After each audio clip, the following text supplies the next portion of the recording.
Hello, everyone, and welcome back to the Florida Relocation Guide YouTube channel. I am your host once again, Adam Hancock, and you've arrived at the smartest way to buy, sell, and or invest across all of the Southwest Florida metro. So we are talking Webb Catalina, 2025 January. What's the deal? Why does it matter?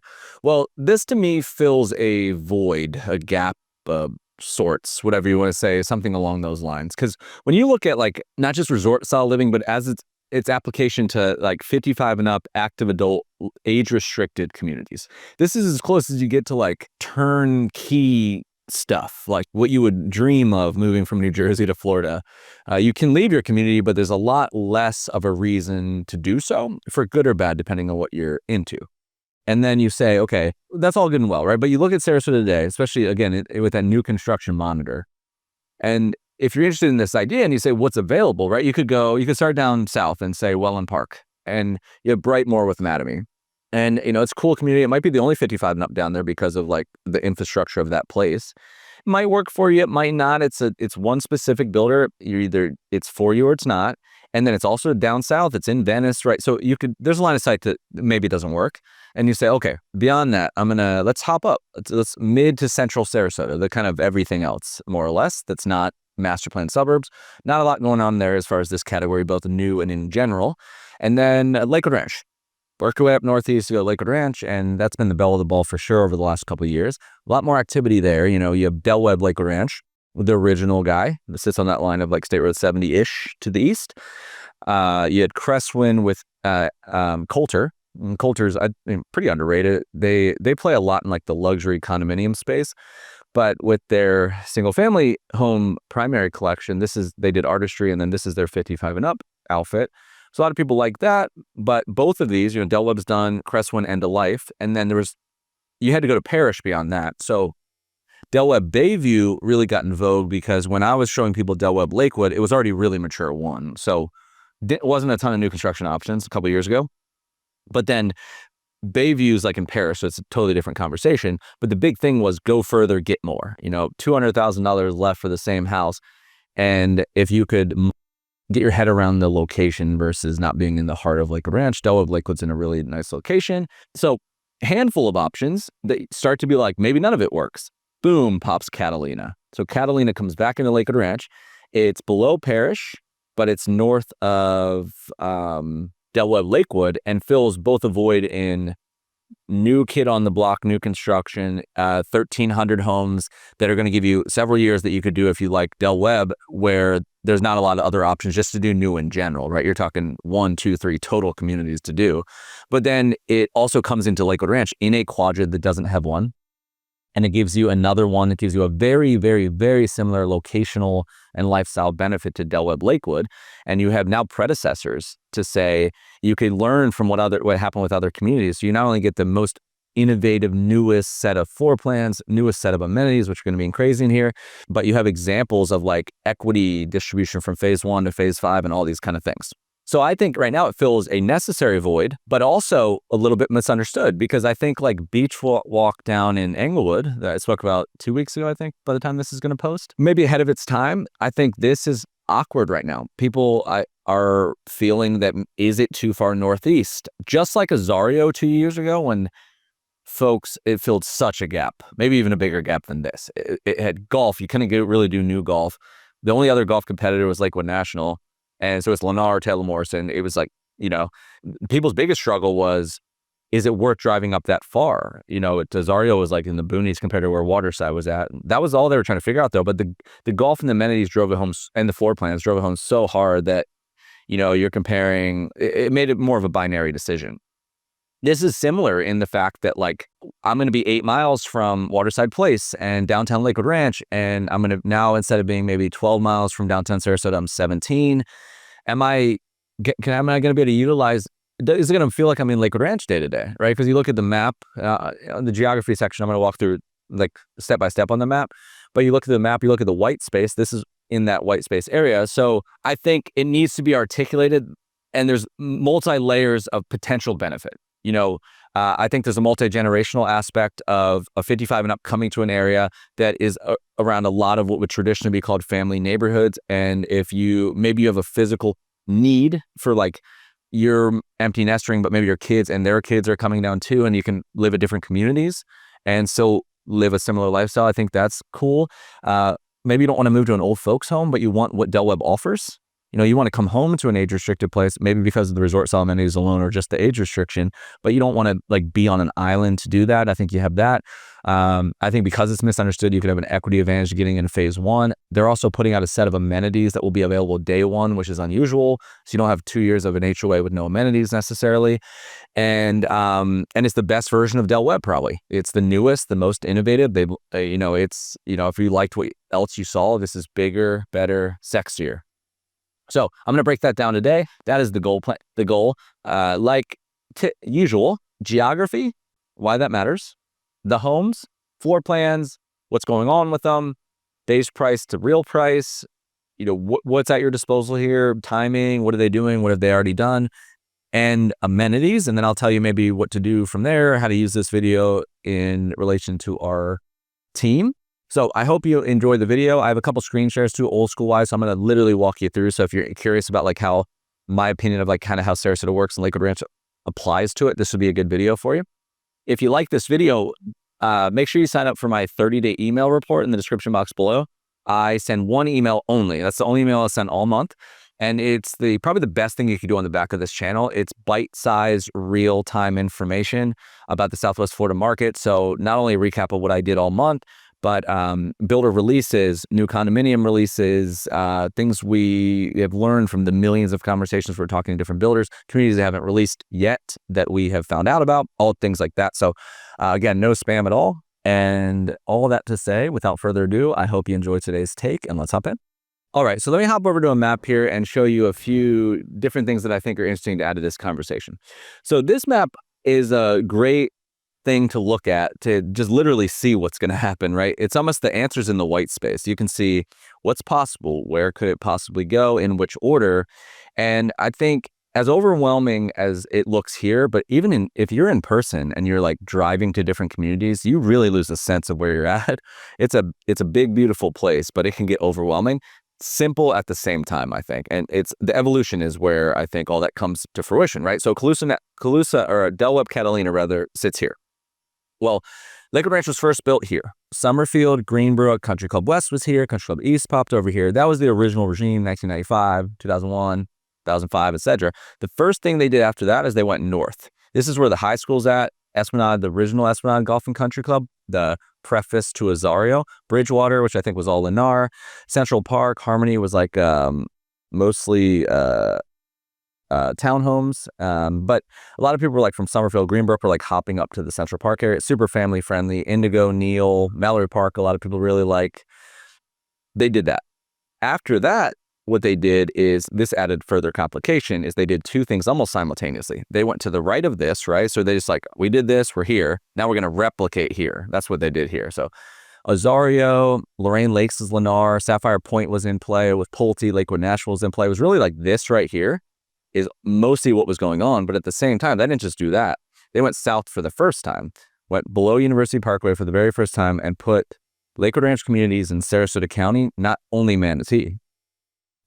But it looks like a lot now. It is a lot now, but it wasn't then. So if you were shopping in 2021, you had Shoreview here, Pulte.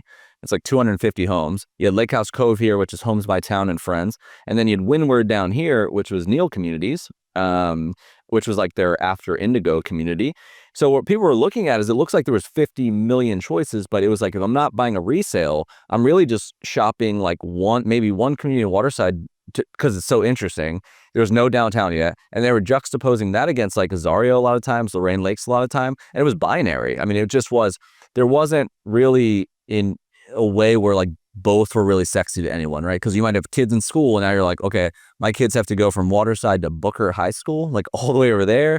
They can't go to Lakewood Ranch High unless they school. I mean, you know, it was just different, right? Azario had golf. If you wanted new golf, there was none south, and you know, there still isn't down there. So that was it. Fast forward to now, just a couple of years later, Waterside's 3 to like 10, 11, 12 neighborhoods. They went over here, started working their way over. First time ever, they jumped across Lorraine. So this is where you see Wild Blue, Shellstone, which is Lake House Cove ×2. Then you see these bodies of water and people are like, where the hell did these things come from? Because the name of the game at the time was Kingfisher Lake down here. And you're like, okay, it's not the Gulf of Mexico, but if you're up here, it's sweet, you know? I mean, Shoreview is putting like docks on the back of homes and stuff. And then you see the size of these lakes, you're like, okay. And that was all behind like kind of landscaping and conservation and these kind of things. And then the same with up here. You have Sweetwater with MI, and Crestwind with Coulter had a little bit of a presence then, but Solera, Star Farms is massive community. It's like a suburb within a suburb with D.R. Horton and friends, Palm Grove's Neil, you know, and on and on and on, right? So with that being said, what we're seeing a little bit right now is the tug is Del Webb Catalina, where it sits up here. Is it too far northeast for what it is at the moment? And so let me hop over to this map, and this is the reason that that comes up, right? So if you say, where's stuff to do in Lakewood Ranch? Where is it, right? Well, downtown Lakewood Ranch is a great place to start. That was there before all this other cool stuff got built. I'm just going to map to a restaurant in downtown Lakewood Ranch so you can see an example of where this is at versus Catalina. So you have 7.1 miles, and look at the angle that this exists in, right? That's one. Another one that's really cool right now is Waterside Place. It's a proper downtown. That's not like a public shopping center. This is like a urban downtown. This is the next rev of these things is, you know, beyond the beach. This has 25-foot wide sidewalks. Some of the coffee shop, like O&A Coffee, which is downtown non-chain coffee shop, went up there. You have, it's cooler than an average suburban downtown. So that's a similar angle, and it's 7.9 miles one way. Okay, and then you're like, all right, well, where's town, right? This is a harder map to look at. That's why I started the other place, right? Where's town? So look, same angle, right? That's why I'm saying, is it too far northeast? So then you have downtown Sarasota. That's a great kickoff because it's not only the main downtown urban thoroughfare, but it's also 3 miles from the beach. So once you get there, you got everything. Same angle, 17.9 miles. And it's just the way the grades of both Lakewood Ranch and town work. You can't just shoot over at an angle. You have to go to a cross street in Sarasota and cut over, right? You got to go from I-75, go to a cross street, i.e. Fruitville in this direction, and you shoot your way over. And that's why, you know, 17 miles will take 40 minutes. Downtown Sarasota is here. Lido Key, which is like the closest beach, is like 3.5 miles. The Siesta Key that everybody's excited about. The main beach is right here on the north part of the island, as well as the downtown, the main downtown. That's about 6 miles from that. So you're like, okay, well, is the line of where this is based, is it too far? What is that line? And that, I drive that home because when you get into that thing and you're driving around, this feels good and well here. And it might sound overwhelming, but this is simpler than in person. And you like maybe visit one of these random ones and you have this list of things you're going to drive and see. It's going to feel a lot bigger and it's going to feel a lot more random to get your head around. But what I would argue is that the conversation was never, am I 17 miles versus 3? The conversation is, I'm already in Lakewood. The closest you can get Lakewood Ranch, basically, in essence, if you come all the way down here. And again, this is like where it gets even easier with your criteria. This is the closest community in all of Lakewood Ranch. Is it one that you like? Is it in play? And in the Waterside District, typically the answer is no, because it's a peacock. So the chance that the 9-mile one way to downtown Sarasota community, which is the closest you can get in Lakewood Ranch, basically, is perfect for you is going to be unusual, you know, because you have the alcove down there. It's 46 homes with Neil's signature. You have a Bonte with Pulte, but it's a very unique product. You start here, right? So then what I would ask you is, how different is any community in Lakewood Ranch from the other communities when you talk about macro geography, right? Because you could say 17 miles is too far and 10 is closer, but, you know, we're talking a minute difference, right? And that's the same with all of the amenities to me, right? If you're interested in Del Webb Catalina at all, then you're probably gonna compare it against either a community in Welland Park, a community in Parrish, or another community in Lakewood Ranch. None of them are within, you know, 20 minutes to a town, really, right? So that would be my general frame before I get too much off the rails here. So if you're 7 miles to downtown Waterside Place and another community is 4 miles, would that be the deal breaker in your kind of community search? And so I just wanted to put that bee in your bonnet, for lack of better words. And then there's some interesting random stuff going on too on that equity kind of get in before other people do conversation to me. One, you hear Del Webb Lakewood Ranch was here. You have Del Webb Bayview up here. All the communities around here, really along the family-friendly line. The premier sports complex is up here. New aquatic center. Really crazy state-of-the-art library. All up in here. We're getting more schools. You can clearly see these aren't going to be the only communities right here. And then if you hop over here, as I finish up this section real quickly here, is if you look at where this is based and you look down, because the thing is it's not just north.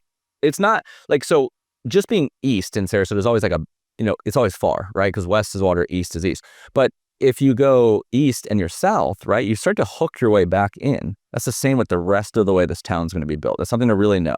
You don't just hook your way back into Lakewood Ranch. But I don't know if you've read about High Hat Ranch or 3H Ranch. They're building like a full-on town here, full-on suburban town here that's directly parallel Siesta Key. Fruitville Commons. Fruitville is the port to get to town if you're north of Fruitville.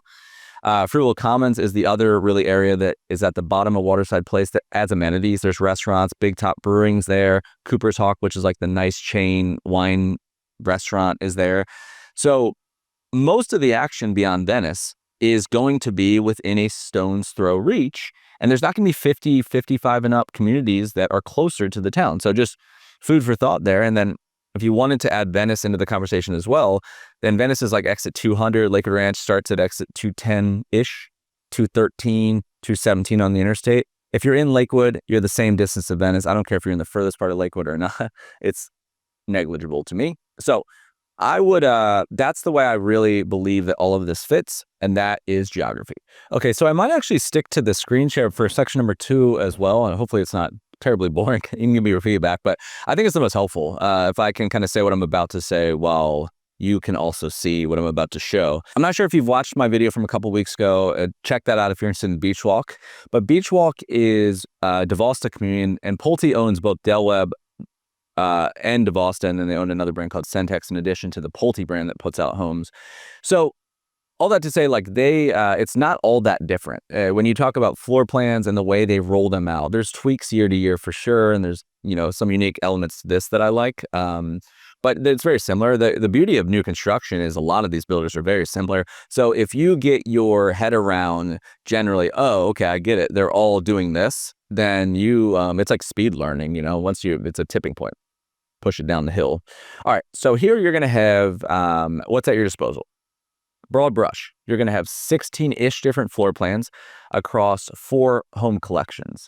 This is going to be paired villas, which is they call the Vista, which is basically I've seen duet too. So if you see duet, obviously kind of see what that would mean, but it's basically two single family homes attached, more or less. It's very similar. Once you get inside to a single family home, these have garages, and there's some benefits of shared maintenance and these kind of things, but they're going to start there. And then they have that's one collection, 3 other collections that are single family: the Scenic, the Distinctive, and the Echelon. So the reason that they're going to have 3 single family collections, not just one with all the single families, is the collections vary by not just floor plan, home type. They're going to also vary by lot width. So you go to this kind of neighborhood and they're going to have a handful of different options that you can pick within. So the 16 starts to get narrow really fast because the lots mostly differ by how wide they are. The depth isn't where the biggest distinction is. And this is going to not only really affect the price, but it's also not for the lot itself, but like the home and everything that goes with it. But it's also going to affect how the home feels, how it sits. So if you have a 3,000 square foot house, there's 3 collections. Say there was a 3,000 square foot house in 2 of the collections. What's the difference, right? Well, if you have a 52 foot lot or a 65 foot lot, a 3,000 square foot house on a single story, the narrower lot is going to make it stack. It's going to use the depth more. The wider lot comes at a premium, but everything that goes with the home, when you build in Florida, you build a pool, you build a back patio, they screen in the whole thing. It's to the planes of the house. It is not outside the planes of the house. So, how it feels in every way when it goes like this is to do with the width. So just food for thought there, but that is why the collections are different. Width. Throughout that, you're going to start at about $360,000 as a base price. I'll explain that in a minute. And then you could get to the biggest collection in the low 6s as just a starting point. And then it's just everything's on the table, right? You have 1 stories, you have 2 stories, you have what Pulte, is famous for doing is really just, this is an example, right? 2 bedrooms will go to 4, 3 bathrooms will go to 5. They have a plus on the end of all their kind of stuff. So there'll be people that build in here at $365,000. There'll be people that build in here at $1.2 million and everything in between. But amongst the 16, you could kind of see the style. They got something a little bit for everyone. There's different elevations. You have the Mediterranean Taylor Morrison looking stuff, as you can see. Typical Florida coastal stuff you'll see with Neil a lot. This kind of thing looks very similar, like what Taylor Morrison does with the bay windows that give you a little bit more space, the kick out that people like with the Lazio and the Palazzo. So there's a lot of things you want to look at, and obviously we can narrow that down, but you can see kind of the front porch farmhouse looking stuff. That front elevations not only change aesthetic, they could change stuff like physically more space in the house, the way the garage sits, things like that. And that's why as you continue to go, typically people maybe have 1 or 2 favorite plans. Maybe they go down a collection because of necessity of price, or something like that. But if you want a 3-car garage, you're going to have a handful of options. If you want a wider home because you're even it's just 2 of you, but you want the 3,000 square foot lot because or home on that kind of lot because you want a large pool patio, then you have that. So leave that there. Something for most people. One of the things individually, as like a personal opinion that I really like, is in this one they did something a little unique. So you see here, and I've seen other builders do the same, is you see like Mystique. Well, they have the Mystique Grand. So it's an add-on of a popular plan they already have. They have the Stellar Grand. What these are doing is they're giving Leighton Grand. They're giving not only more space, but they're giving a 2-story option. And so this again goes back to that multi-generational play. If you look at some of these, I think this one has one. Hold on one second. Floor 1, floor 2. Look at this thing. That's like screams family, screams grandkids, something like that. This is going to play a little bit into that multi-generational thing I mentioned of where, my people that are 2 might have a parent that lives with them, might have kids that maybe live at Lorraine Lakes or something like that and stay the night, or visiting. A lot of our folks, they move before their kids move down eventually. I think it gives a cool little option there that I mentioned that because I don't see that everywhere. So if you're looking for a unique community and then a unique plan to add to the uniqueness of your individual lot and value, then I think you have a lot there. As far as what's going on of what would be interesting, sales, honestly, a little slow, I think. I think they're going to pick up. I think we're coming into season. I've seen not only confidence, but we've seen just a really good balance of supply and demand, and a lot of markers that say if you're really looking at moving this area, this has been one of the best opportunities when it comes to not having to rush, having leverage. Sellers can't just do whatever the hell they want anymore necessarily, and neither can builders. So you can actually make a poised decision. It's one of the best times I've seen in the last 4 years, probably. It really is interesting. And it's one of the most similar times now that I think will continue to be on throughout later in the year. So I think things are going to swing back a little bit, but also people aren't going to just buy whatever. They're going to really research a lot further and stuff. And all of that is going to benefit a buyer. I think overall, this will just be a normal sale. I think it's going to take a few years to sell out. I don't think anything crazy is going to happen. That's that. So shop at your leisure.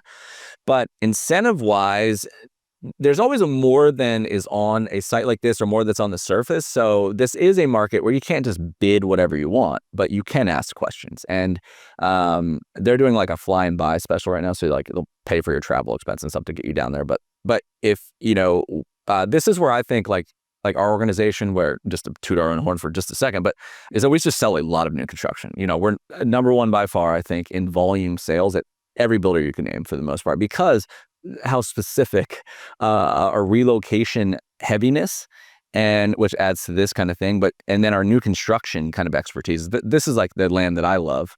So because of that, we have a lot of leverage because, we're giving, single reps in communities hundreds of deals a year.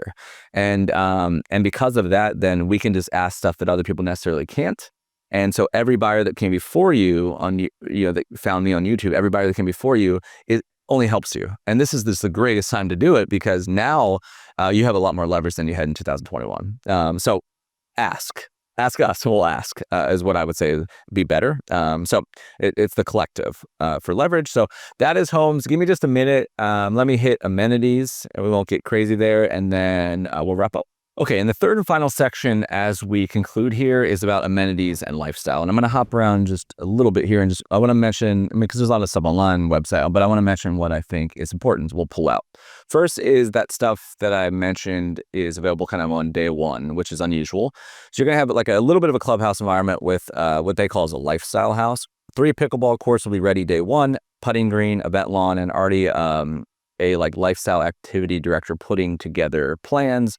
So if you're moving out of state, you don't know a lot of people, then you could have some phase 1 friends. Now, the real sexy stuff's going to come like late 2026, probably. Hopefully a little sooner, but that's the forecast. And I mean, you got to look at like you're building a house, right? So if you don't do a quick move-in home, maybe 7 to 12 months, you're not that far from late 2026, but this is the resort style stuff.